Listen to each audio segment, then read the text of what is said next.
Alaykoum salam.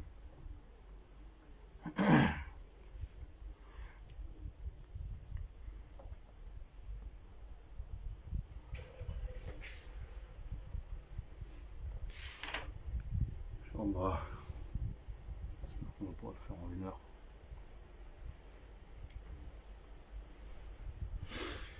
On va commencer, les gens vont arriver. A'udhu billahi minash shaytanir rajim. Bismillahir rahmanir rahim. صل وسلم على أفضل وأشرف الأنبياء والمرسلين سيدنا ومولانا محمد وعلى آله وأصحابه والحمد لله رب العالمين. اللهم صل على سيدنا محمد الفاتح لما أخلق والخاتم لما سبق ناصر الحق بالحق والهادي إلى صراطك المستقيم وعلى آله حق قدره ومقداره العظيم. جاهدي بجاه سيدنا المصطفى وخديمه. السلام عليكم ورحمة الله وبركاته.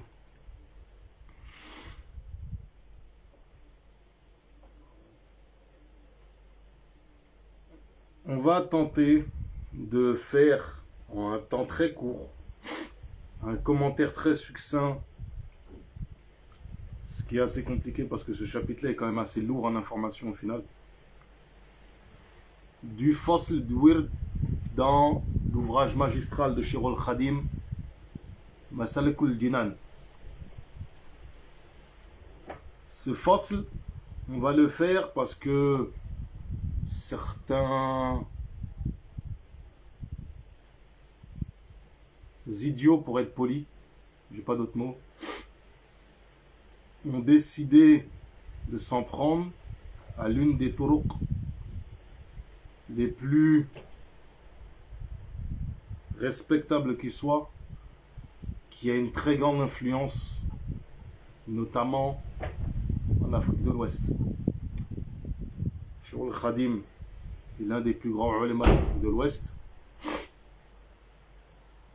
Et ce qui est aussi intéressant, c'est qu'on verra que la tariqa qui a attaqué et le shir qui a attaqué est cité dans ce chapitre.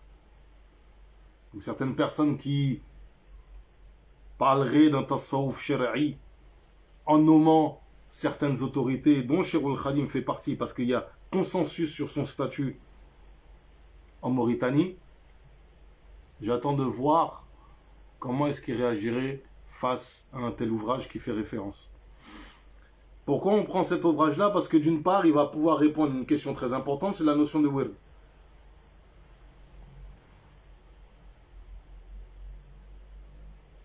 On a fait un live qui est disponible sur la chaîne YouTube que l'on a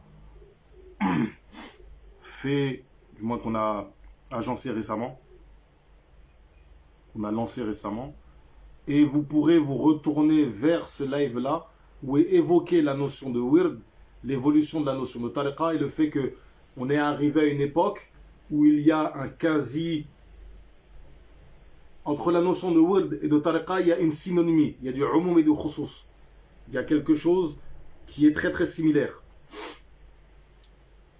Et donc lorsqu'on s'attaque à une tariqa, en règle générale, souvent on va s'attaquer à certains éléments qui sont très importants, et notamment la notion de wird.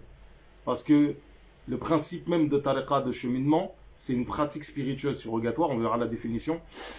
Et on va réaliser une chose, c'est qu'au final, on va devoir s'en prendre lorsqu'on s'attaque à une tariqa, et dans le cas par exemple de la Tidjaniya, certains idiots vont s'attaquer à Salatul Fatihi sans connaître l'histoire de Salatul Fatihi, en pensant que c'est spécifique au Tidjani, ce qui est totalement faux. Parenthèse, petite parenthèse très très rapide, dans le Wird de Makhoud de Cheikh al-Khadim, il y a Salatul Fatihi. Celui qui s'en prend à Salatul Fatihi, il a les mourid aussi sur le dos. Parce que vous attaquez à notre Wird à nous aussi. Et ce qui est rapporté sur cette Salatul Fatihi, nos chouyours, nos machir le rapportent. Tous les chouyours de la tariqa des mourides qui remontent jusqu'à Cheikh al-Khadim rapportent ce qui est dit sur Salatul Fatihi. Cette salat est dans notre wird aussi. Donc on va tenter essayer de clarifier cette notion de wird. Et une chose qui est à mon avis extraordinaire dans cet ouvrage qui est Masalikul Jinan, c'est la façon dont agencer les questions. Et notamment au milieu du chapitre, on va constater que aborder une question de aqidah, cette question de aqidah, je vais dire pourquoi elle est là. Je vais expliquer pourquoi elle est là. Et dans le contexte là actuel de certaines personnes qui sont en train de développer et de mettre en avant certaines polémiques ridicules, on va montrer que ces gens qui se prétendent sunnis, pire, qui se prétendent ashari, ne connaissent pas leur aqidah, ne maîtrisent pas les questions qui sont liées à un certain nombre de questions dans la aqidah, ahl sunnah wal jama'a. ولله الحمد وقالوا الشيخ الخادم رضي الله عنه نفع الله به وبعلومه وبمعرفته أما الذي جهلت شأن الورد فاعلموا بأنه عظيم القصد موقعه في الشرع في أجل مواقع القرب عند الكل. Donc premièrement, Cheikh introduit la chose de manière claire et nette dans ce chapitre-là, sachant que c'est la muqaddimat de Masalikul al-Jinan. C'est-à-dire que dans la muqaddimat de Masalikul al-Jinan, Cheikh, il y a un certain nombre de questions sur le jeûne, sur le zikr, sur le wird, sur les prières surrogatoires, sur la lecture de Coran et les différentes choses qui sont en relation avec, où il introduit en fait et il développe un certain nombre de questions de manière succincte dans un poème, d'une manière qui est magistrale, et chaque question en fait, la manière dont c'est agencé est très pertinent. Et ici en l'occurrence, la première chose que Cheikh dit c'est, si tu es ignorant, si tu es ignorant de la question des wird, de qu'est-ce qu'un wird, faut que tu saches une chose, que c'est la chose la plus extraordinaire c'est l'objectif le plus azim que tu peux avoir. Et on verra pourquoi. Parce que la place que le wird, et c'est ça que je dis, Shir, dit la place que le wird a dans la sharia. Shir dit, fi shar'i, pour comprendre un petit peu. C'est-à-dire que Shir ne s'embarrasse même pas de polémique avec certains. Il dit dans la sharia, fi shar'i, c'est-à-dire que dans ce qui est légiféré, dans le cheminement, c'est-à-dire que le terme ici shari'i renvoie à la pratique, d'accord? Mais la pratique laquelle? Celle qui est légiférée selon la sharia. Il faut bien comprendre l'utilisation des termes utilisés ici. Les termes utilisés sont importants. Et sa place est l'une des plus éminentes. Parmi quoi? Parmi ce que les pratiques qui permettent de se rapprocher d'Allah, عند الكل, auprès de tous. Qui est tous? L'ensemble des ulama, des awliya, des mashir, des tasawwuf. Car c'est eux qui font autorité dans ces questions-là. Parce qu'il faut comprendre une chose, dans ces questions-là, il y a deux choses. Il y a les questions liées à la aqidah et au fiqh. Usul al-fiqh aussi. Il y a toutes ces notions-là qui sont liées. Ici, Cheikh va surtout aborder la question d'un point de vue de la aqidah à un moment. C'est là où on va revenir. Parce que c'est ça qu'il faut corriger chez les gens comme erreur. Après, en matière de usul al-fiqh et de fiqh, la question est assez simple. On sait pertinemment qu'en matière de cheminement spirituel, la question d'avoir un ahd ou une bay'a est évoquée textuellement dès les kutub de fiqh. En tout cas, chez nous les malikis. Il n'y a aucun doute dessus. وحده عند ذوي الإفادة شيء مرتب من العبادة في وقته ثم اشتقاقه أتى من الورود في المياه فيافة. Ensuite, Cheikh va nous donner sa définition. Premièrement, il va donner la définition de la chose en tant que telle. Qu'est-ce qu'un wird? Sa définition est auprès de ceux qui bénéficient de l'ifada, des effluves spirituels. C'est une chose composée de ibada, c'est-à-dire c'est composé de différentes adorations qui sont faites dans un temps déterminé.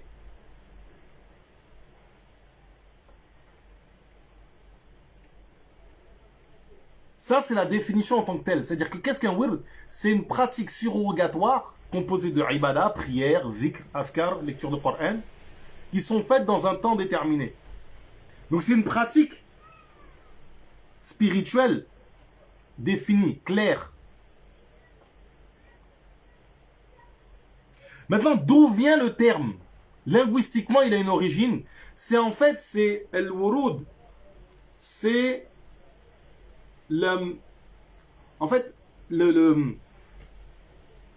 point d'eau où on va s'abreuver, on va puiser de l'eau.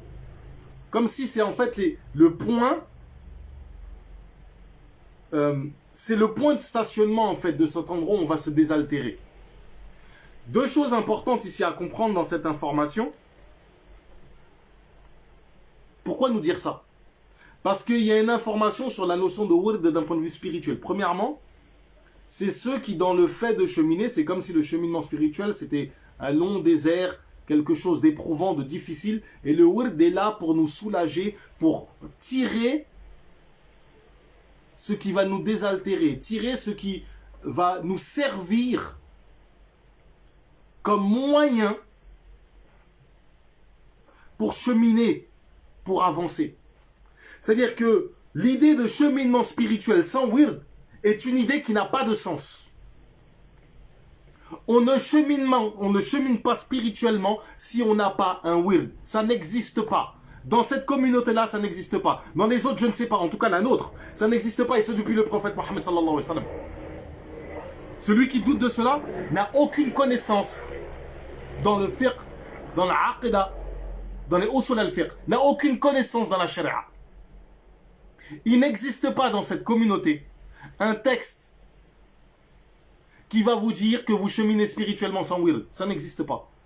Si vous prenez la risala de Ibn Abi al-Qarwani, lui-même, dans les conseils qu'il donne, dans les œuvres surrogatoires, il y a la question, non seulement de wird surrogatoire dans les prières, parce qu'il y a la question de rattraper ces wird de la nuit, ces prières surrogatoires qu'on fait la nuit, c'est une question qui est connue dans le madhhab maliki, et probablement dans les autres écoles.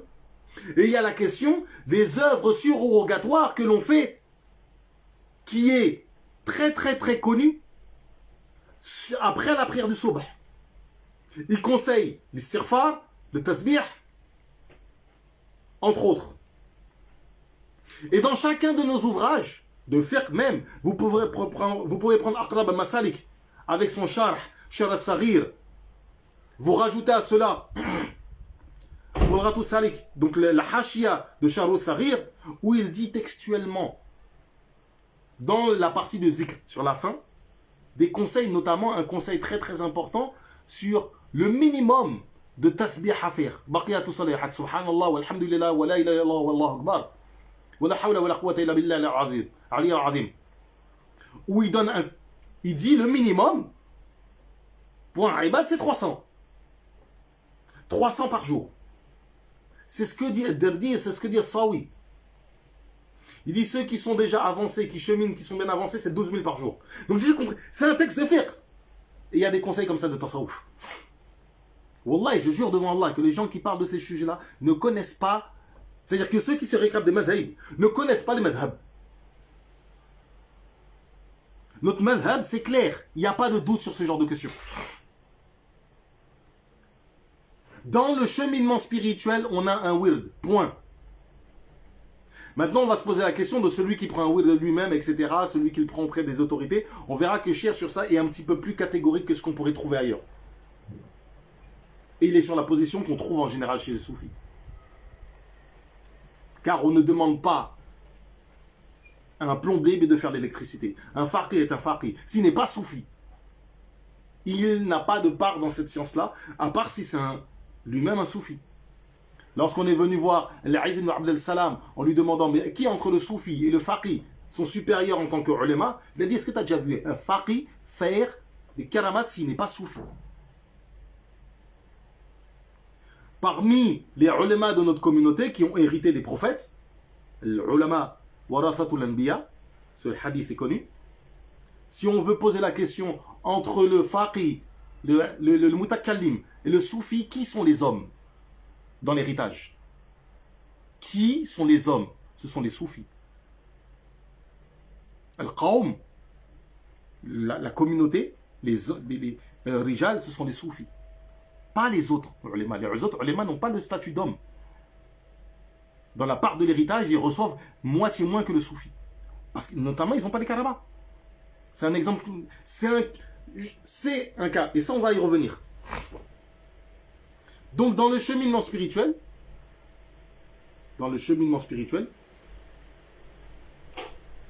le wird est une nécessité. À l'image d'un viatique, c'est-à-dire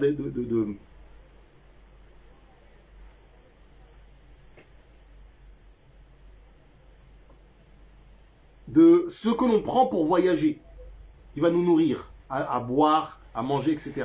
C'est ça le wird. Dans le cheminement spirituel, le wird, c'est ça.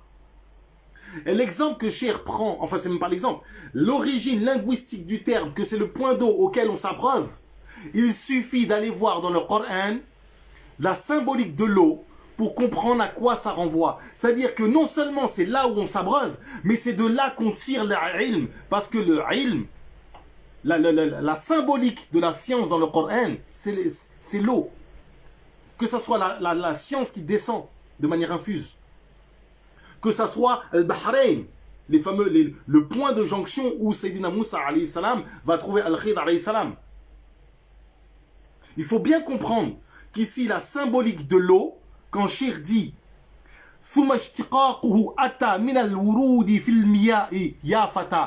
qu'il renvoie à la notion linguistique, mais cette notion linguistique, elle nous explique une réalité spirituelle des awarad. C'est-à-dire que le wird, non seulement est ce qui va te permettre de t'abreuver dans ton cheminement spirituel, mais c'est de là dont tu vas tirer tous les bienfaits et tous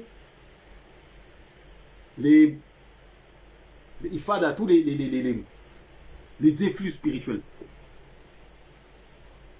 Ensuite, Cheikh dit, et ça c'est une information très importante, فَكُلُّ وُرْدٍ يُرِيدُ الْمِرَادَ لِحَضَرَةِ اللَّهِ وَلَنْ يَحِيدَ سَوَاءٌ انتمى إلى الجنان أو انتمى لأحمد التجاني. Tout wird, sans exception, émane, d'accord? Tout wird, sans exception, va amener le mourid. Tout wird, sans exception, va amener le mourid. Celui qui chemine spirituellement, qui a pris un murshid. Ici, on est encore dans la référence, et pour ceux qui ne le savent pas, c'est référence à Surat Al-Kahf, qui est l'une des sourates les plus importantes en matière de adila, d'une part, et de règles en matière de tasawwuf. Si vous voulez, il y a Surat Al-Tawbah, il y a Surat Al-Kahf.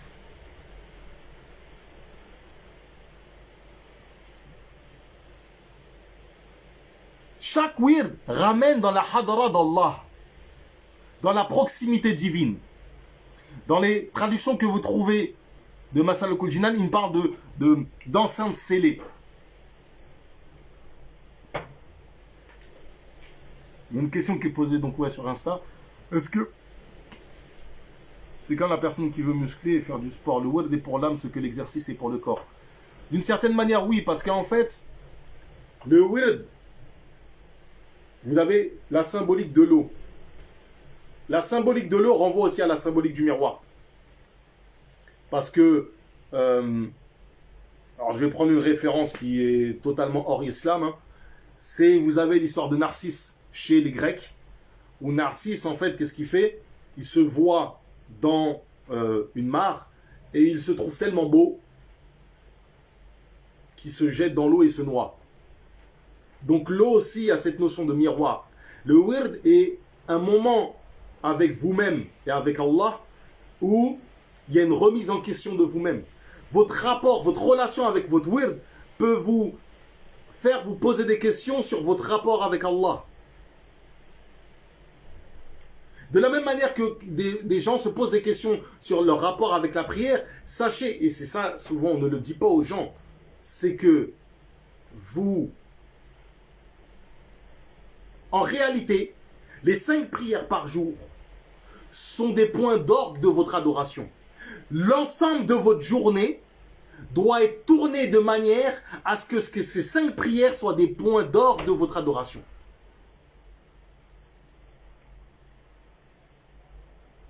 Ça veut dire que vous ne devez pas agencer votre journée. Vous devez articuler votre journée en fonction des prières. Et la hadra dans la prière, la concentration dans la prière, le khushu', l'état de crainte, c'est quasiment en fait une crainte, on est tétanisé dans la prière.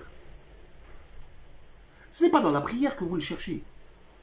C'est limite une récompense qui vous est donnée de comment vous vous comportez en dehors de la prière. C'est dans vos relations avec Allah en dehors de la prière, je parle des 5 prières par jour, que vous allez trouver votre récompense. Les awarad sont des pratiques spirituelles qui renforcent et qui vous régénèrent et qui fait que vos 5 prières par jour ont une autre réalité encore.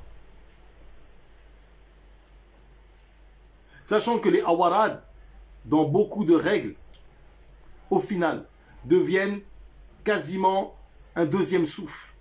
Comme si votre prière est le premier souffle, la première source de bienfait. Les awarad sont le deuxième souffle.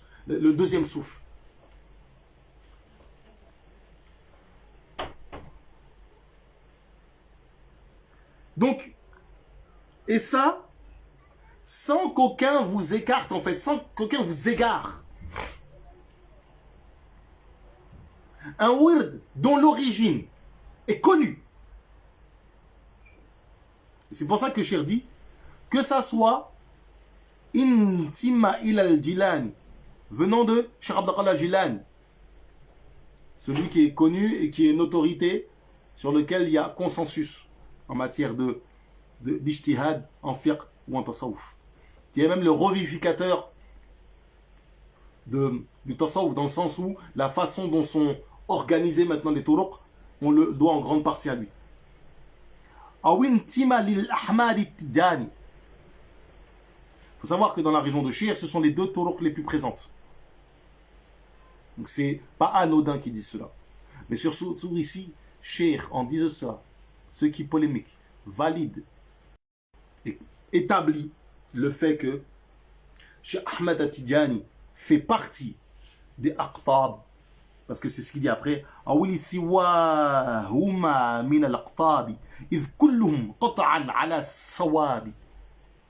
c'est-à-dire qu'il est parti des aqtab, de ceux vers qui on se dirige pour cheminer spirituellement, d'une part. D'autre part, son orthodoxie ne peut pas être remise en question. Les gens qui ramèneraient des polémiques qui datent d'il y a 100 ans, 200 ans, etc., c'est votre problème. Ça n'engage que vous. Mais chacune de ces polémiques, chacune des questions qui ont été soulevées, ont reçu des réponses de la part de ulema qui, accessoirement, et je dis bien dans ce cas-là, accessoirement, parce que c'est leur statut de ulema qui prime, étaient de cette tariqa et ont montré le caractère orthodoxe de chacun des points soulevés dans cette tariqa.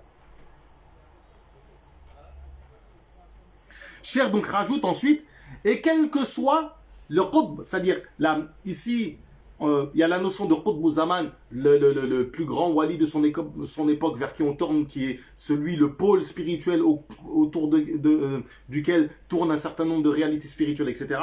Là c'est pas tant cela qu'il faut comprendre, c'est surtout la notion de qutb dans le sens où celui vers qui on se dirige, qui est un pôle vers lequel on se dirige pour son éducation spirituelle.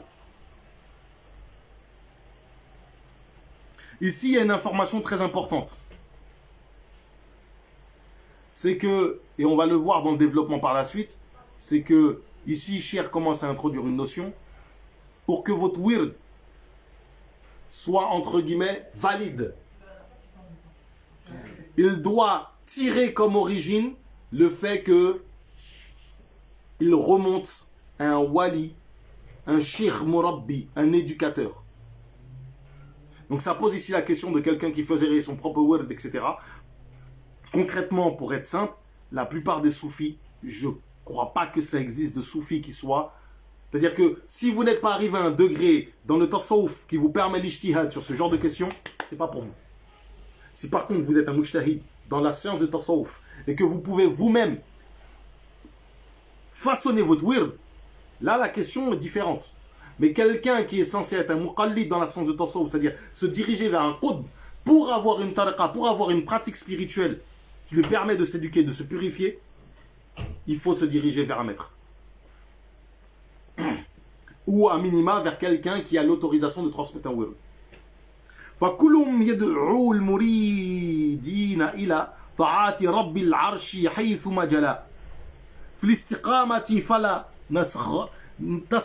تسخر أبدا منهم ولا تنكر عليهم أبدا. Donc chacun d'entre eux, de ces aqtab, appelle le mourid à quoi? À l'obéissance d'Allah Ta'ala. Ici, le terme utilisé, c'est le détenteur Rabbil Arsh, le Seigneur du Arsh. Et ça, quel qu'il soit. Et où qu'il soit. Il appelle à l'istiqama. Au fait d'être sah, d'être une bonne personne. Et Cheikh ici dit une chose. Wala tunkir alayhimu abad. Dans tout ce chapitre-là, Cheikh s'en prend aux idiots comme ceux de l'éducation islamique qui disent des conneries. Excusez-moi les termes, je ne trouve pas de termes plus polis que ça. Tout ce chapitre-là, ces gens-là se font allumer par Shirul Khadim, qui est connu pourtant pour quelqu'un de très, en matière de adab, de politesse. Ils vont être traités d'idiots, ces gens-là. C'est-à-dire qu'il n'y a aucun mal, Wallah, je le jure devant Allah, à traiter ces gens-là d'idiots. Et c'est le terme le plus poli qu'on peut utiliser. Si vous voulez utiliser pire comme crétin ou autre, bismillah. Tant que vous n'attaquez pas son honneur. Mais attaquer son degré d'intelligence, sa stupidité, bismillah, il n'y a pas de problème. Des ulémas l'ont fait. Si vous le faites sous le prisme desquels les ulémas ont fait en disant ce type-là n'est pas très intelligent, il y a des choses qu'il n'a pas maîtrisées dans la charia. C'est un ignorant qui parle. Ce n'est pas ce n'est pas comme certains diraient ouais, c'est un manque d'adab, les soufis, il ne va pas d'adab. Vous n'avez lu aucun des ouvrages de nos mashirs. Nos mashirs, quand c'est pour s'en prendre à des gens qui disent du mal sur les ulémas, sur les awliya, sur la charia, leur langue, c'est une épée. Ils tapent et chaque coup frappe, fait saigner les individus. Donc, Cheikh dit, ne rejetez pas, faites pas l'inkar des awarad. Clairement, il dit clairement, textuellement, ne faites pas l'inkar des awarad. Wa asluhu al-wahyu aw al-ilham يخصص بأهل السلام إن كان وحيا فهو للنبي أو كان إلهاما فللولي بساطه كتابه المنزل مفرقا ولا الأثر المسلسل كل ولي ذو تشبث أبدا بذيل من أرسله الحق الأحد فما يافي معجزة النبي يجوز في كرامة الولي لأنه وارثه فالأنبياء حجج ربنا على الخلق عياء والأولياء أدلة تصحيح لصدق ودينه صحيح فأنبياء تعالى عصموا والأولياء حفظوا وكرموا.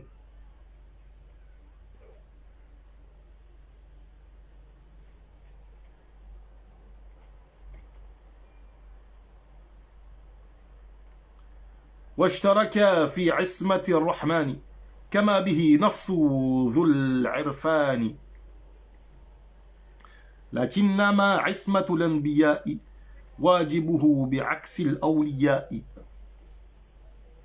هذا مقال سيد المختار في الكوكب الوقاد لا تماري.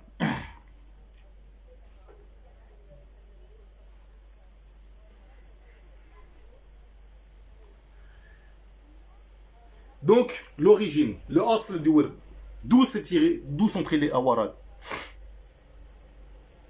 La révélation du prophète Mohammed sallallahu alayhi wa sallam. Ou bien al-ilham, choses qui sont spécifiques en fait aux gens d'as-salam, aux gens d'Allah, les gens qui appartiennent à Allah. Le nom utilisé c'est as-salam, parce que c'est auprès de ce nom qui se manifeste ici as-salam à travers eux, c'est que c'est auprès d'eux, l'utilisation du nom as-salam ici, c'est pour exprimer l'idée que c'est auprès de ces awliya, de ces gens qui ont ces compétences-là, et des prophètes aussi, évidemment parce qu'on parle de wahi, qu'on va trouver cette paix, qu'on va trouver cette sécurité. Le terme paix n'est pas correct, c'est plutôt l'idée de sécurité ici qu'il faut comprendre. Alors, en quoi est le wahi?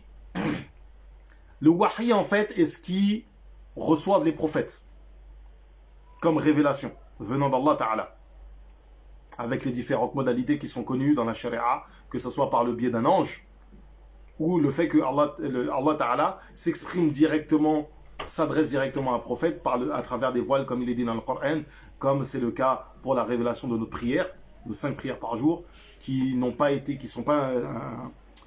pas une descente, c'est le prophète sallallahu alayhi wa sallam qui a été élevé, ou des fois le prophète sallallahu alayhi wa sallam, les révélations en fait c'était comme un tâtement qu'il recevait en lui, qui était très éprouvant. Donc le wahi est pour les prophètes, et l'ilham est pour qui? Les awliya. La différence entre les deux c'est quoi? La différence c'est que l'un a une fonction de tashri', le wahi, ce qui n'est pas le cas de l'ilham. Ça c'est quelque chose qui est clair, il n'y a pas de doute dessus. Il n'y a pas de problématique dessus. Mais ici, on n'est pas sur la dimension tashri'a. C'est-à-dire que la sharia établit qu'il est obligatoire de purifier son cœur. C'est une obligation, khalas. Il n'y a pas de débat dessus. L'idée qu'un prophète ait un rôle d'éducateur spirituel, personne ne remet ça en question. Le wali hérite de ce rôle d'éducateur spirituel. C'est ce que Cheikh dit ensuite, quand il dit que justement, les awliya sont les héritiers des prophètes. Parce que quand on parle des ulémas qui sont les héritiers des prophètes, c'est les ulémas au sens large, parce qu'ils ont reçu l'ensemble de la part de la charia qu'ils doivent transmettre. Mais ça ne s'arrête pas là. Il y a dans cette transmission des parts qui sont plus conséquentes que d'autres, comme on l'a dit tout à l'heure. Les awliya, les soufis sont les hommes, ils reçoivent la plus grosse part par rapport aux autres ulémas qui n'ont pas le statut d'homme. Ils n'ont pas le statut d'origine.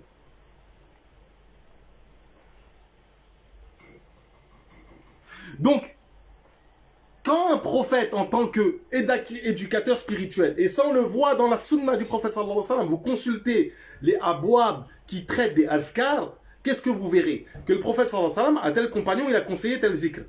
À tel compagnon il a conseillé tel zikr. Vous verrez une profusion de conseils en matière de adhkar.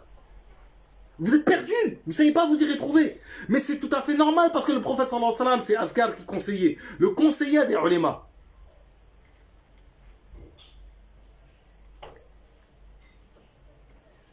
C'est-à-dire que le prophète Mohammed sallallahu alayhi wa sallam, le conseiller à ses compagnons, est tel, par exemple, on a à un moment où le prophète, je crois que c'est Abu Dharr al-Ghifari de mémoire, qui dit, mon bien-aimé m'a conseillé telle chose.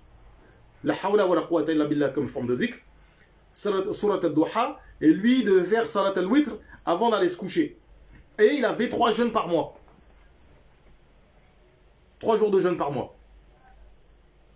C'est un wird de ça. Comprenez que ça, c'est un wird. C'est une praxis qui est donnée par un cheikh à son disciple. Autre exemple, un baqiyatus salihat après les 5 prières par jour. Les Ahlus Soufa, et parmi eux il y avait des pauvres, beaucoup de pauvres, sont allés voir le prophète sallallahu alayhi wa sallam en disant,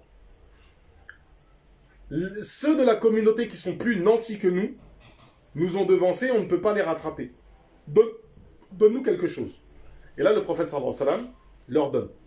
Après chaque prière vous dites Subhanallah 33 fois. Alhamdulillah 33 fois. Allahu Akbar 33 fois, et vous concluez pour la 100e fois, et il y a quelque chose ici que, quand on y réfléchit, c'est intéressant. La 100e fois, La ilaha illallah, wahdahu la sharika lah, lahul mulku wa lahul hamdu wa huwa ala kulli shay'in qadir. En fait, la question c'est que, on pourrait se demander, mais pourquoi 100e fois? Parce qu'en fait, j'ai répété 33 fois, 33 fois, 33 fois. Ça fait 99 zikr, d'accord. En fait, on pourrait même se poser la question, mais en fait, c'est un seul nom d'Allah qu'on évoque. Mais ça, c'est une autre question, on n'est pas là pour parler de ça. Les gens, ceux qui savent moins, c'est qu'il y a un compagnon qui a reçu en rêve Après que le prophète sallallahu alayhi wa sallam ait conseillé cela, 25 fois, 25 fois, 25 fois, 25 fois. De mémoire, c'est subhanallah 25 fois, alhamdulillah 25 fois, Allahu Akbar 25 fois, et 25 fois le dernier, je ne me rappelle plus. Ça doit être la ilaha illallah wahdahu la sharika lah, pareil. Le prophète sallallahu alayhi wa sallam a dit, mais non seulement il lui a dit, c'est authentique, mais en plus il a permis de le transmettre. Parce que le hadith est transmis. Sinon, si ce n'était pas permis de le transmettre, le prophète sallallahu alayhi wa sallam n'aurait pas permis de transmettre le hadith. Que les gens méditent. Les gens ne connaissent pas cette religion.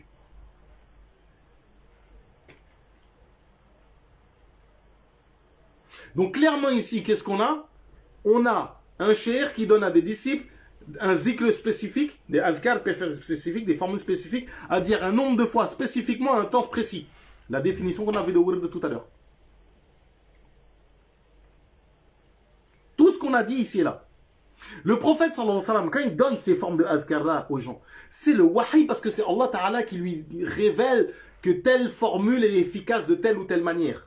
Il y a un hadith Hassan où le prophète sallallahu alayhi wa sallam dit que dans les communautés qui nous ont précédés, il y a un homme qui un jour s'est levé et a dit Ya Rabbi lakal hamd, kama yanbaghi lil jalali wajhika wa azimi sultanik. Les anges, ils ont entendu ça, ils étaient embarrassés, ils ne savaient pas quelle était la récompense à mettre pour cette formule. Ils sont allés voir Allah Ta'ala et ils ont dit on est embarrassés, on a entendu ça, on a écrit, mais on ne sait pas quoi mettre. Allah a dit écrivez, je me charge de la récompense.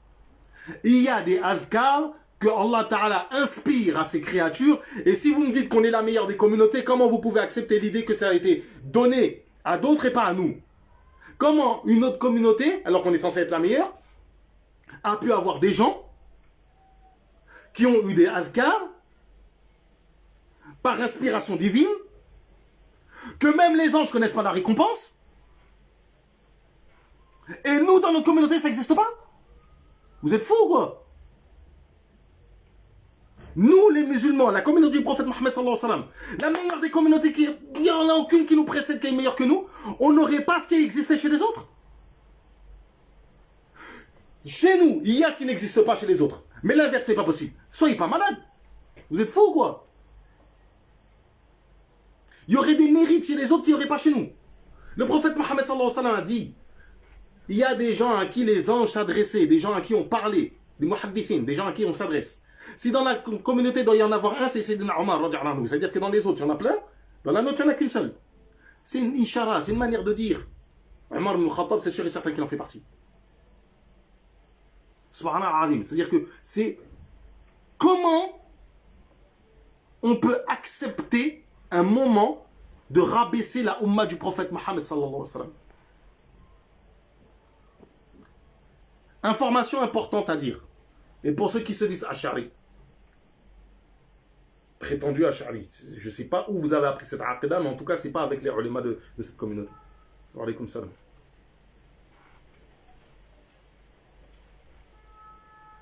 Al-Tablir, l'une des qualités prophétiques, qui est une nécessité rationnelle que les prophètes doivent avoir, on dit que dans le Tablir, il y a trois choses.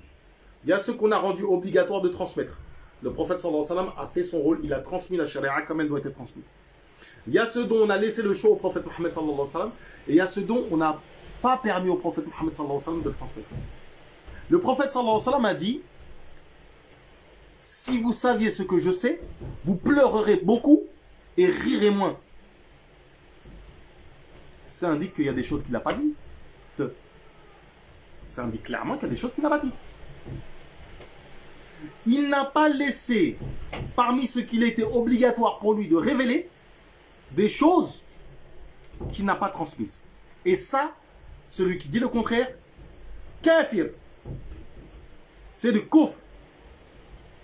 Tu prends 3 jours, on te rappelle tous les jours à l'ordre, fin du 3e jour, on rentre dans le 4e, tu n'as pas fait tauba, pas compliqué. Il n'y a pas de doute dessus. Par contre, celui qui vient me dire, oui, mais quand vous dites que tel zikr est rapporté, ça diminue le rang du prophète sallallahu alayhi wa sallam, ça veut dire qu'il n'a pas tout transmis, là tu mens. Déjà, premièrement, tu mens parce que quand tu me rapportes le verset de Surat al-Ma'idah, moi je vais te dire un truc. Tu vas me dire qu'on est une communauté, ça fait 15 siècles qu'on est là, et chaque génération, il n'y a pas des gens qu'Allah Ta'ala envoie pour éduquer, pour reprendre le rôle du prophète Mohammed sallallahu alayhi wa sallam, d'éduquer le cœur des gens. Tu es capable de me dire ça? Et tu te prétends musulman? Tu te prétends faire partie de cette communauté? Wallah, tu es un grand mubtadi'.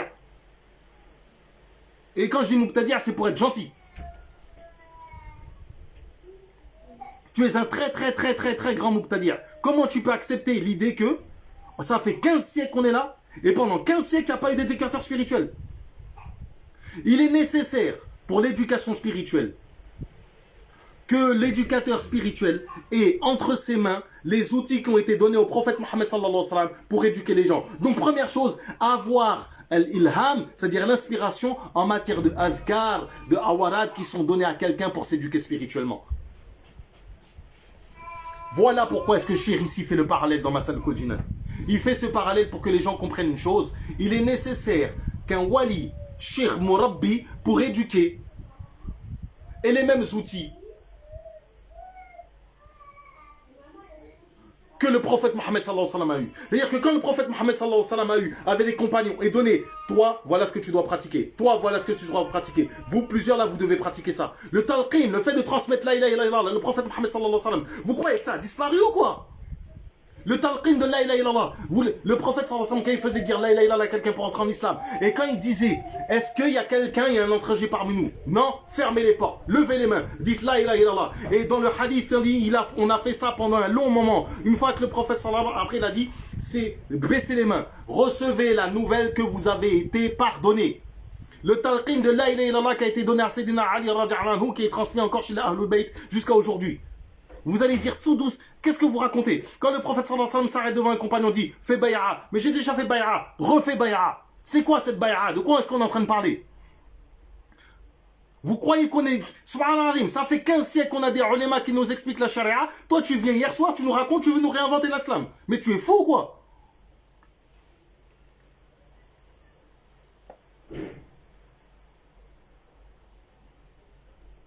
Inna kana wahyan fa huwa lin nabi.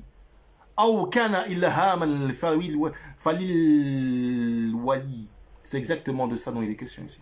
C'est-à-dire que la transmission du wahi, de la révélation, dedans, il y a ce qui a trait à l'éducation spirituelle des individus, notamment par la transmission des adhkar, des awarat qui vont permettre de purifier le cœur. Un wali hérite, de par sa fonction d'éducateur spirituel, de ce qui a été donné au prophète Mohammed sallallahu alayhi wa sallam, mais lui, c'est en ilham. Il n'y a pas de tashri'.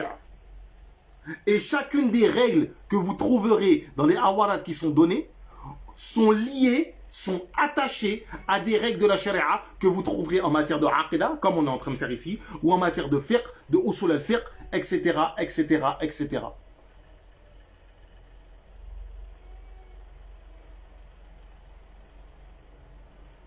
Ensuite, Cheikh rajoute la chose suivante, c'est que les awarad tels qu'ils sont agencés sont dispersés, étalés en fait, autant dans le livre que dans la sunna. C'est pour ça que vous ne trouverez pas de wird qui n'est pas composé de zikr, qui ont un lien proche ou lointain, soit la formule est telle qu'elle, dans le Coran ou dans la sunna, soit elle est liée. Exemple typique, salatu ala nabi. أعوذ بالله من الشيطان الرجيم إن الله وملائكته يصلون على النبي يا أيها الذين آمنوا صلوا عليه وسلموا تسليما. Ce verset-là, vous le trouvez mis en application dans tous les awarad que vous trouverez chez toutes les turuq. Vous allez me dire, ouais, salatul fatihi, mais c'est pas rapporté dans la sunna. T'es un ignorant, tais-toi, parle pas de ce que tu connais pas. C'est rapporté dans la sunna qu'il faut prier sur le prophète Mohammed sallallahu alayhi wa sallam. Tu veux qu'on rapporte toutes les salatul ala nabi qui ont été faits par les compagnons?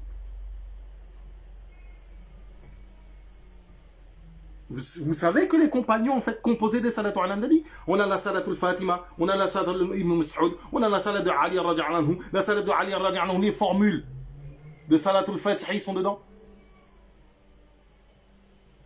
Vous ne connaissez... Prenez Kitab al-Shifa de Qadr Iyad.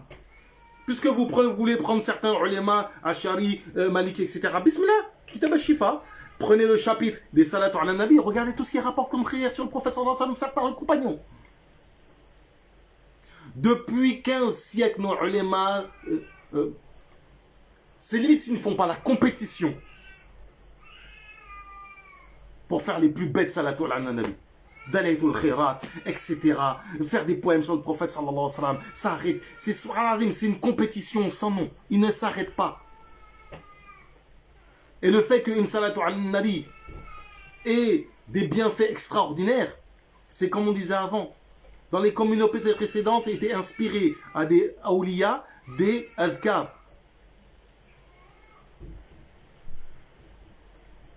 Nous, ça ne serait pas le cas. Des azkars qui sont inspirés par le prophète, par Allah Ta'ala, et que même les anges, ils ne connaissent pas la récompense. Vous posez la question, ouais, mais comment ils peuvent savoir la récompense de tel zikr? On vous a dit une règle. On vient de vous l'évoquer. Les anbiya ont le wahi, les awliya, ils ont le ilham. C'est-à-dire que si un nabi, et en l'occurrence le prophète Mohammed sallallahu alayhi wa sallam, est informé que tel zikr a telle récompense,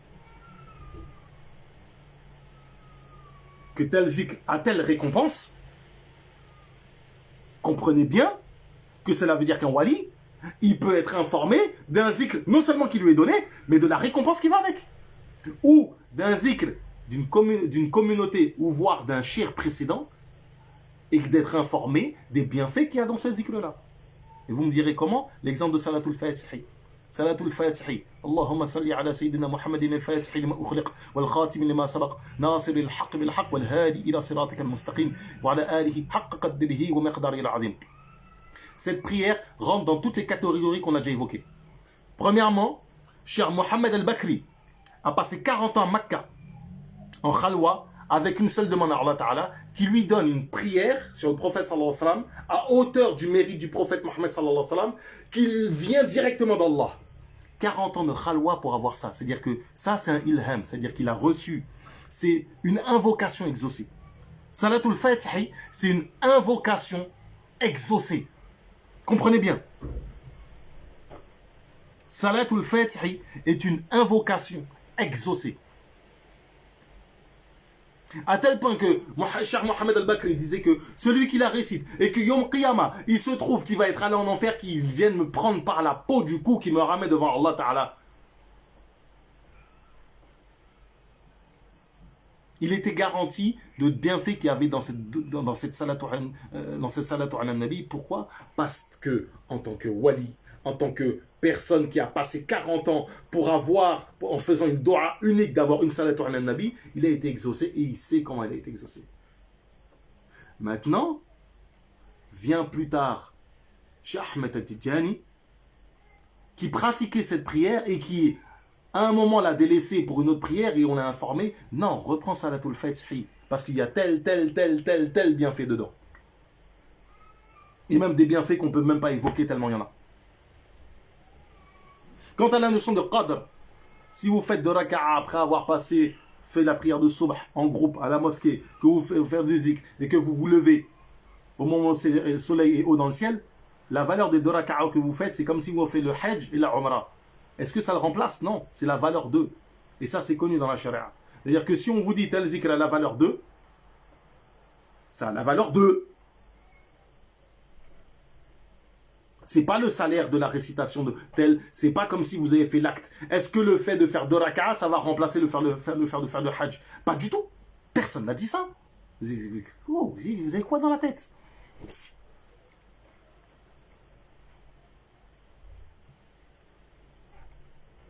Donc, son agent s'est éparpillé, composé dans le Coran et dans la Sunna, et c'est toujours, même au niveau des règles de fiqh, de aqidah, qu'on va se retrouver dans les awarat dedans. Toujours, constamment. C'est-à-dire qu'un wird qui ne correspond pas à ce que je viens de dire, ce n'est pas un wird. Un wird doit être validé à minima par l'expérience en matière de pratique. C'est le minimum qu'on peut accepter. C'est-à-dire qu'un wali a pratiqué un wird et il s'est rendu compte de son efficacité. Et il le transmet ensuite.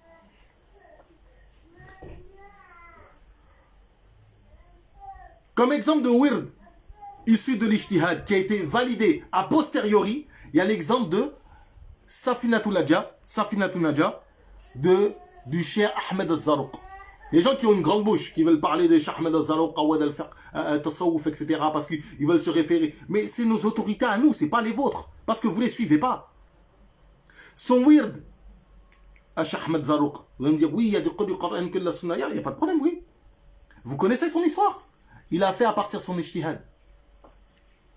Et lorsqu'il était devant le maqam du prophète Mohammed sallallahu alayhi wa sallam, le prophète Mohammed sallallahu alayhi wa sallam est venu à lui a dit, récite-moi ton hizb, ton wird. Le prophète sallallahu alayhi wa sallam lui a demandé de réciter son wird. Qu'est-ce que Cheikh Ahmed Zarouk a fait? Il a récité. Et le prophète Mohammed sallallahu alayhi wa sallam a fait quoi? Il a pris son hizb, son wird. Il y a des choses, il a retiré. Il y a des choses, il a l'ithbat. C'est-à-dire qu'in fine, c'est le prophète sallallahu alayhi wa sallam qui a validé son wird. Vous comprenez? Le minimum, c'est ça qu'on demande.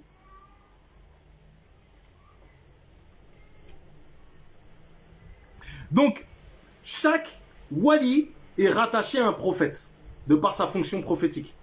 Par exemple, il y a des prophètes qui sont plus moussaoui. Et vous voyez que le Sayyidina Moussa alayhi salam avait un certain type de caractère. C'est les types Umari, c'est-à-dire les caractères forts, avec une certaine sévérité. Il y a des caractères beaucoup plus doux, Isaoui, etc. De type Abu Bakr, ça fait référence après la bataille de Badr, où lorsque le prophète sallallahu alayhi wa sallam s'est tourné vers les compagnons, il y a deux compagnons qui ont répondu en matière d'ijtihad, c'est Sayyidina Abu Bakr et Sayyidina Omar ibn Khattab, et les deux, le prophète sallallahu alayhi wa sallam leur dit, toi tu as donné une fatwa qui est plus de type Isa alayhi salam, toi plus type Nuh, si je ne me trompe pas, Nuh ou Moussa alayhi salam. Parce qu'en fait, ils avaient ils avaient fait des do'as qui étaient très durs à l'époque.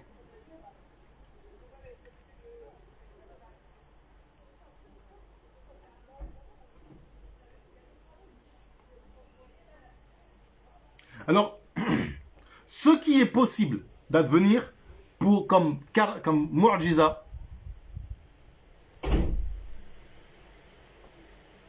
pour un prophète. Là, on a parlé du ilham et du wahi. Parce qu'en fait, il y a une forme de umum et de khusous en fait, entre le wahi et le mu'jiza. Le mu'jiza, c'est beaucoup plus général. En fait, c'est la rupture d'habitude. C'est-à-dire que le rapport cause-conséquence, il y a une rupture d'habitude pour le prophète. Et mu'jiza, pourquoi? C'est pour rendre impuissant le contradicteur. C'est ça le rôle d'une mu'jiza. La porte, vous pouvez la fermer là?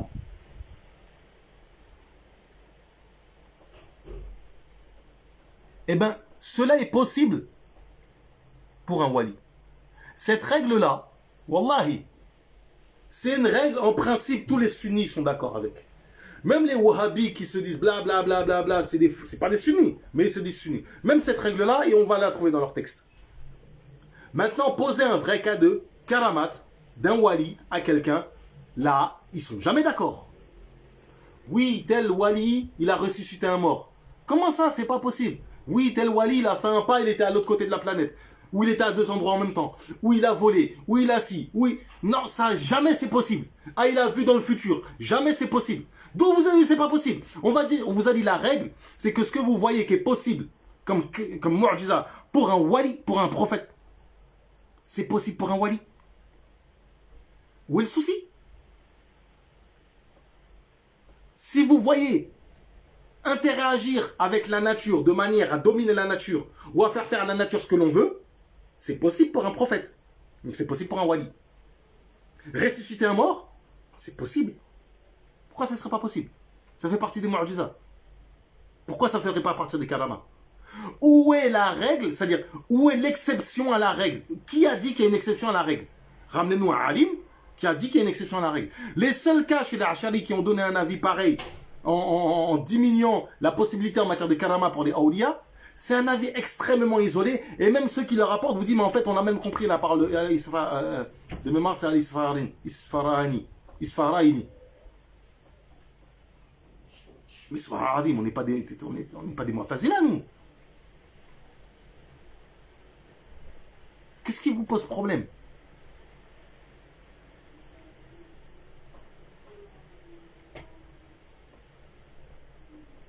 Cheikh rajoute, effectivement, que les awliya sont leurs héritiers. Quand le prophète Mohammed sallallahu alayhi wa sallam dit « Je suis le sayyid de l'ensemble des Banu Adam ». Et ça, je le dis sans orgueil. Qu'est-ce qui vous pose problème quand un wali évoque les bienfaits qu'Allah lui a donnés? Il y a des awliya, s'ils ne disent pas ce qu'Allah Ta'ala leur a donné, Allah Ta'ala va leur trancher la gorge. C'est obligatoire pour eux de dire ce qu'ils ont reçu. C'est un ordre. Le verset du Coran s'applique à eux d'une manière qui les concerne eux. Et ils sont obligés de dire ce qu'ils ont reçu d'Allah. Ça vous choque? Que lui dise je suis le Qutb Zaman, que lui dit je suis Fulan, je suis tel wali, que moi je suis un wali qui arrive à tel maqam, que mon pied que vous voyez sur le coup de tout awliya, avec les différentes interprétations qu'on peut donner à cela. Quel problème vous avez? Wallah, je jure devant Allah que c'est des gens qui n'aiment pas les awliya qui parlent comme ça. Vous n'aimez ni les awliya, ni les anbiya, ni les gens de cette communauté.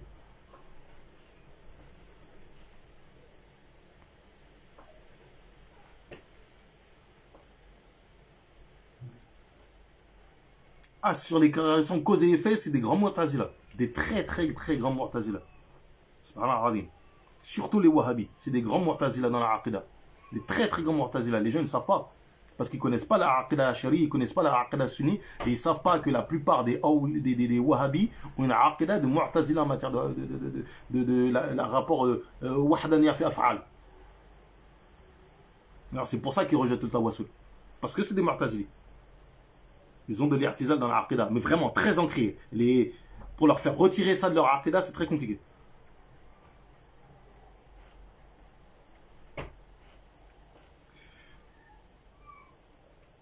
Shir dit une chose concernant les prophètes qui sont une hujjah. Ils sont l'argument pour montrer la véracité de la religion. Notamment ici, ça renvoie au sidq. Donc l'une des qualités des prophètes, c'est qu'ils sont véridiques. Quant aux awliya, ils sont une indication de l'authenticité de la religion du prophète Mohammed sallallahu alayhi wa sallam. De la religion d'Allah Ta'ala. Parce que on revient au fameux ayah de Surat al-Ma'idah. Premièrement, ce ayah, que les gens se posent une question. Comment ça se fait que cette notion de akmal, de perfection, de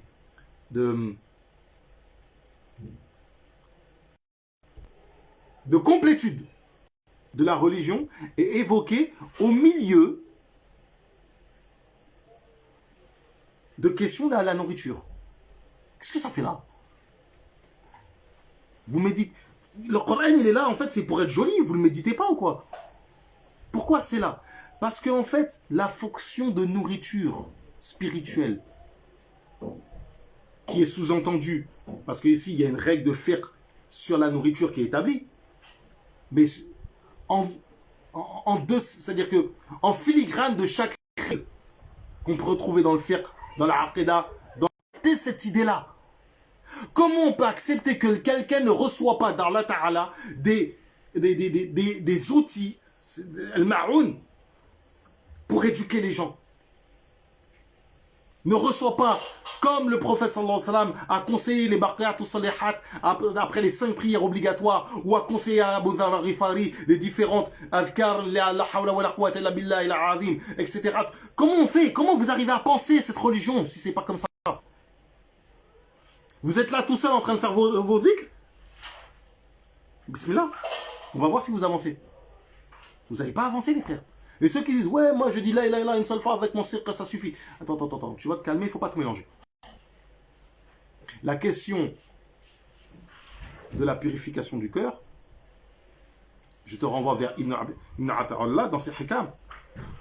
Il est préférable que tu fasses des zikr en état de rafla, et ça c'est une règle, c'est une explication très très rapide qu'il faut évoquer. Les gens souvent vont délaisser le zikr. Pourquoi? Parce que en fait, on leur dit qu'il faut être concentré. C'est pas faux. Il faut être concentré. Mais ils vont, et ça pour les sœurs, c'est un très grand conseil à donner aux sœurs, quand vous êtes en train de faire, Vous êtes là, en train de regarder même un match de foot. Moi, je suis mouride, chez nous, c'est haram le foot. Haram de regarder, haram de jouer, haram de passer le salam aux gens qui jouent et qui regardent. Même vous regardez un match de foot. Prenez un chapelet, la ilaha illallah, subhanallah, faites du zikr, salatu ala nabi, faites du zikr. Vous êtes en train de regarder un vieux film tout pourri, faites du zikr. Ne délaissez jamais le zikr, même en état de rafla. Celui qui vous dit, t'es pas concentré, ça sert à rien, c'est un dajjal. Wallah, ramenez-le. Moi, je dis, t'es un dajjal. Toi, t'es un dajjal. De coup, toi, t'es un dajjal. Va dire encore que des grands ulémas comme Cheikh Ahmed Tidjan sont des dajjal. Toi, t'es un dajjal. Toi, t'es un pur dajjal. Un vrai de vrai. Un authentique.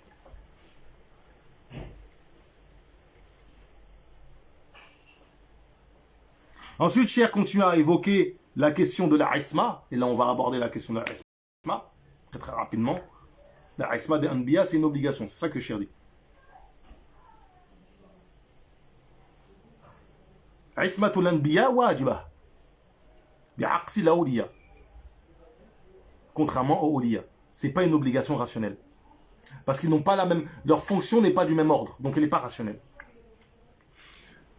Mais dans tout ce qui est dit ici, lorsqu'on parle de hifz des awliya, souvent on l'aborde selon un certain angle. Et il y a un autre angle qu'on n'aborde pas. Le premier angle, c'est le suivant. C'est un wali être préservé parce que à chaque fois qu'il pourrait être confronté au péché ou même faire un péché, le hifz va l'amener à se repentir. Ça, c'est vrai. Personne ne remet cela en question. Mais quand on parle de la dimension du hifz, n'est jamais évoquée. C'est-à-dire qu'on dit qu'ils sont préservés.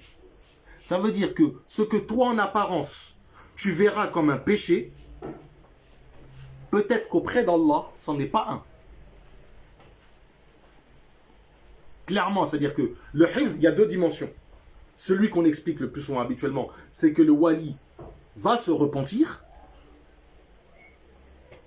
Mais il y a un autre aspect, c'est que peut-être que toi, ce que tu as vu comme un péché, n'est pas inscrit auprès d'Allah comme un péché le concernant. Est-ce que nous, on doit juger la chose comme étant péché, voire même punir si cela relève des hudud? Oui. Mais ça nous concerne nous. Dans notre relation avec la charia, dans notre relation en fait avec la communauté musulmane.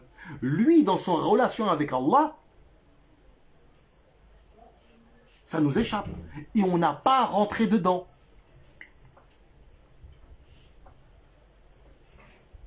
Est-ce qu'une chose... Parce qu'il faut savoir qu'à l'inverse, eux, ce qui pour nous est une bonne action, pour eux c'est un péché.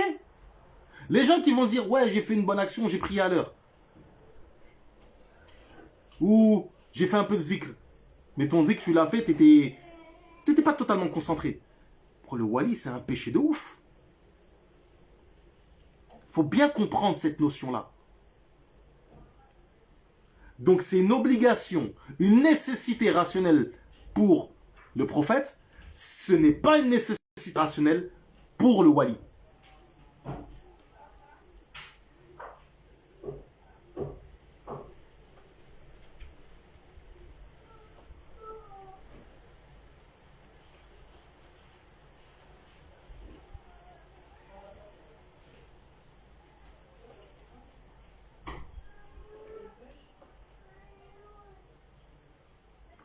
Cheikh d'ailleurs dit une chose qui est intéressante.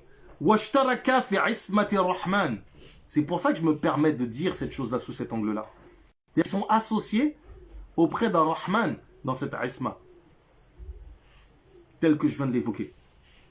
Comme l'ont rapporté en fait les gens qui ont la ma'arifa. C'est pour ça par exemple que est-ce que le Qutb Zaman, les plus grands awliya, commettent des péchés?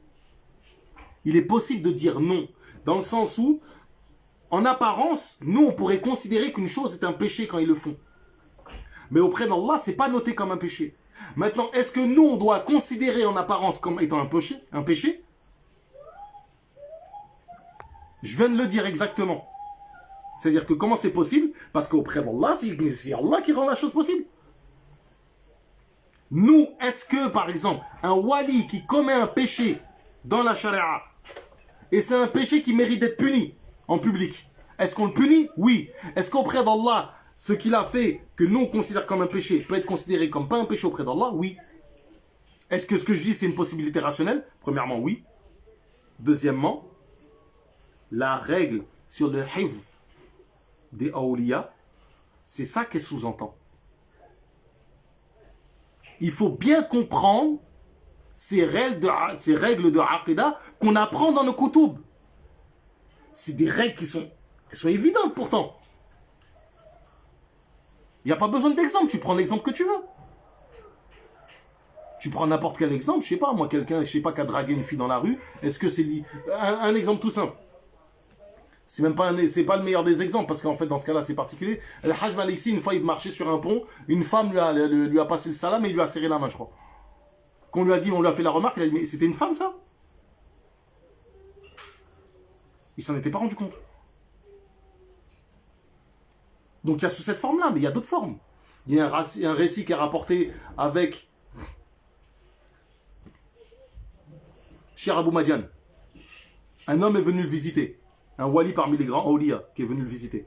Et la nuit, lui il se lève parce qu'il voulait lui ramener de l'eau en fait pour qu'il ait de l'eau pour faire ses ablutions la nuit. Et il se rend compte qu'il est en train de coucher en fait avec son esclave. Qu'est-ce qui se passe? Il comprend pas, lui il part. Et le lendemain matin, ils sont en train de marcher ensemble et d'un coup en fait le wali qu'est-ce qu'il fait? Il se met à marcher sur l'eau. Il le regarde, il dit, je comprends pas. J'ai vu ça hier soir de toi et ça je vois ça, je comprends pas. Il dit hier soir j'ai essayé de voir si en fait le fait de faire un péché me faisait perdre mon statut. C'est des récits qui sont connus. C'est des récits, les gens ne les connaissent pas. Parce que les gens ne s'intéressent pas aux awliya. Mais la règle, c'est que si on dit le wahi, l'équivalent pour le wali c'est l'ilham. Si on dit que le mu'jiza, l'équivalent pour le wali, c'est l'ilham, c'est le karama, et que c'est similaire, la différence elle est dans le statut dans la sharia. Le hifz des awliya, c'est similaire à la isma. La différence elle est où? C'est que la sharia nous s'impose à nous sur lui. C'est aussi simple que ça. Maintenant l'istiqama, qui est le plus grand des karamas, c'est-à-dire ne jamais sortir des péchés, ne jamais sortir en fait de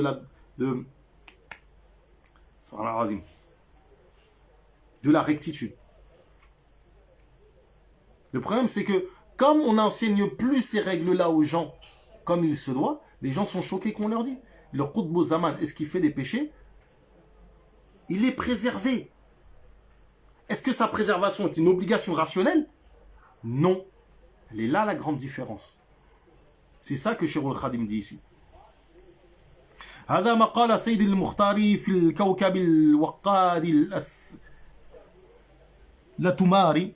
Donc ça c'est une parole qui est rapportée par Sayyid al-Mukhtar, qui est dans son livre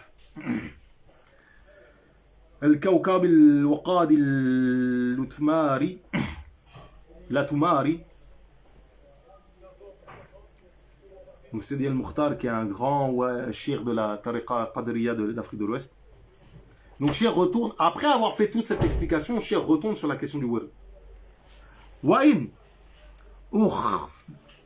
أخذت الورد فلتبجلي أموره خير المزايا تنلي أما الذي مقام ورد أنكر مستهزئا به لكره أو وازدراء فذو جهالة كما نسوا العلم فذو جهالة كما نص العلم ابن عطاء الله في متن الحكم من لم يدم شيئا من الأوراد مضيع الوقت على التماد فلله يوم يجازى الناس إلى غرام وجوي باس فلا يخفف أمور الورد سوى حسود ذي قل وحقد فكيف يستحقر ذكر الله أدامه الفتى بلا تناهي فكل من لم يتأدب زمنا على يدي شيخ فليقى محنا لأن من عدم شيخا مرشدا فشيخه شيطان حيث قصد فإن كسلت عن أمور الورد فلا ترم إنكارها لحقد وإن عجزت عن ورود المرد سبحان الله العظيم فإن عجزت عن ورود المرد فلا تعق عنه أخي من أحد واعلم بأن كثرة الوجور بقدر الأوراد مع الحضور. Donc on va terminer en fait cette petite explication succincte. Normalement, honnêtement, on peut faire au moins 6 heures dessus. Et là, on fait ça très rapidement. Donc, cher ici, rappelle que le fait de prendre un word, en fait, c'est pas un jeu. Si tu le prends, tu dois respecter. C'est-à-dire, le word, en fait, tu dois avoir un respect pour lui. Tu dois avoir un respect pour le word. Et cela va se traduire dans le fait de respecter les règles qui sont imposées par ce word. Parce qu'un word n'est pas donné sans règles. Et c'est par cela que la personne va obtenir les différents avantages. Le fait de respecter un word, c'est les avantages qu'on va en tirer, c'est-à-dire que quand on va rapporter le word à tel avantage, comment on va tirer des bienfaits dedans, c'est justement en respectant les règles qui y sont attachées.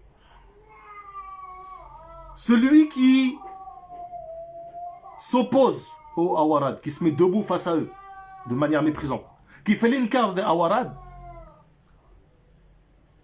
en se moquant d'eux, en les méprisant, en les rabaissant,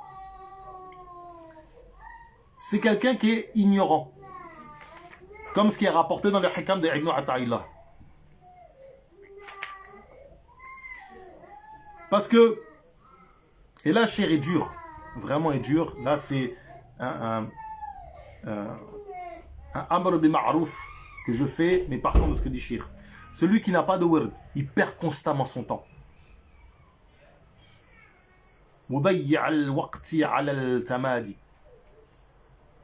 Celui qui n'a rien comme forme de word est dans une perte de temps continuelle.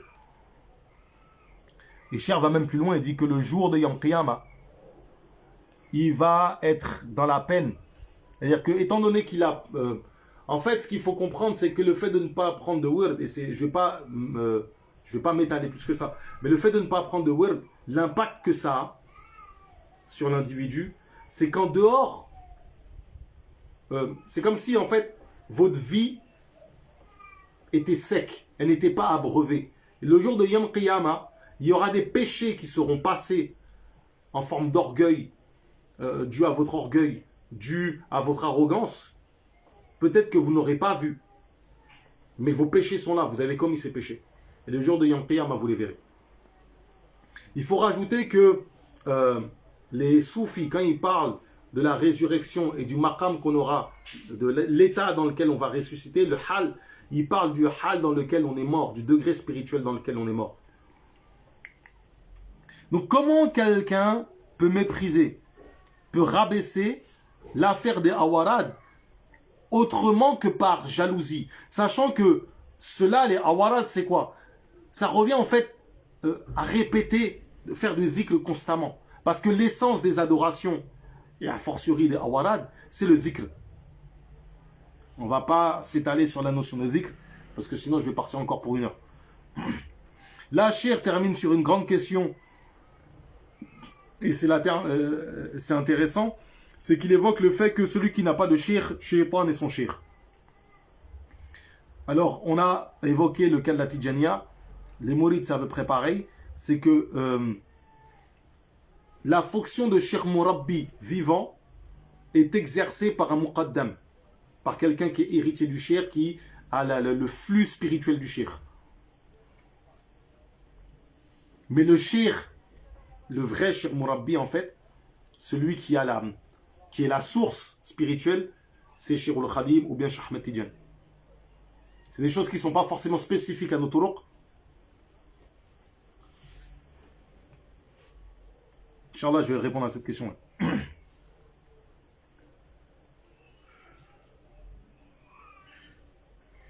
Mais ici, ce qu'il faut comprendre, c'est qu'il y a une divergence quand même, par exemple, entre les tours, comme certaines tours, la tariqa shadiliya, je crois que les qadriya, c'est la même chose. Il faut que le cheikh mourabbi éducateur soit vivant, fi hal, à l'instant présent. Nous, le cheikh mourabbi, en fait, n'est pas nécessairement le cheikh vivant. Il y a quelqu'un qui reçoit les effluves spirituels et qui les transmet. On ne va pas s'attarder sur cette question. Une question de divergence assez technique en fait dans le tasawwuf. La question de la ouaïsiya, etc. Toutes ces choses. Donc si quelqu'un par paresse ne fait pas de wird, qui ne méprise pas les awarad, c'est-à-dire que c'est pas parce que tu es paresseux que tu dois rabaisser les awarad. Parce qu'il y a des gens, ouais mais, des fameux, ouais mais ça sert à rien de répéter la ilaha illallah 100 fois, il suffit de le dire une fois avec eux. Si je le dis une fois avec sincérité, ça vaut plus que... Ouais mais tu le fais pas en fait. Donc ferme ta bouche, tais-toi, dégage. En fait, tu mérites des coups à la limite, j'ai envie de dire. Tais-toi. Parce que ce que tu es en train de faire, c'est en train de rabaisser. Pendant que lui, il est en train de s'efforcer à faire ses ilaha avec son peu de concentration, toi, ton soi-disant la ilaha illallah avec concentration, super puissant, etc., tu le fais pas. Donc tu es un menteur.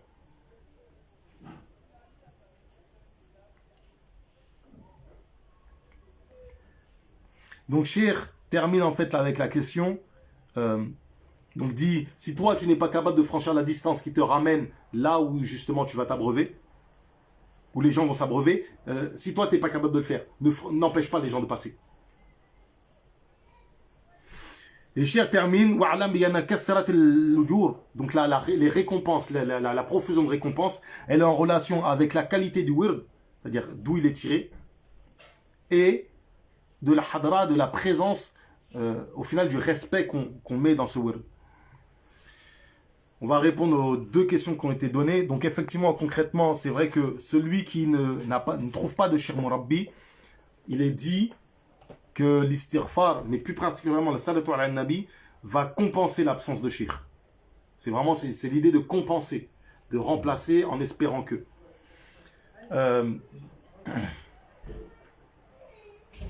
Le fait d'avoir un wird, oui, c'est possible parce qu'il y a des awarad qui sont qui se prennent sans bay'a.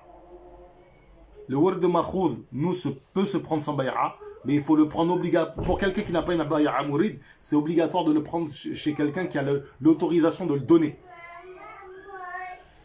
Il y a par exemple Moussa Ba'at al-Ash, le wird de Sidna al-Khidr.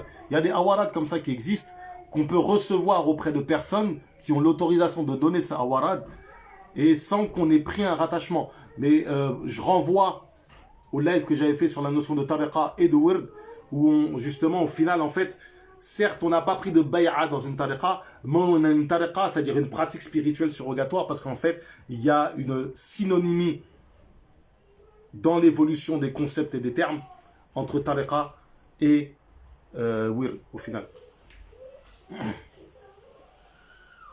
Alhamdulillah, j'ai réussi à faire moins d'1h30. ربي زدنا علما وعملا وأدبا وفهما وهب لنا يا أكرم في التلاوة خيرا كثيرا منك والحلاوة. اللهم صل على سيدنا محمد الفاتح لما أخلق والخاتم لما سبق ناصر الحق بالحق والهادي إلى صراطك المستقيم وعلى آله حق قدره ومقداره العظيم. سبحان ربك رب العزة عما يصفون والسلام على المرسلين والحمد لله رب العالمين. سبحانك اللهم وبحمدك أشهد أن لا إله إلا أنت واستغفرك وأتوب إليك. السلام عليكم ورحمة الله.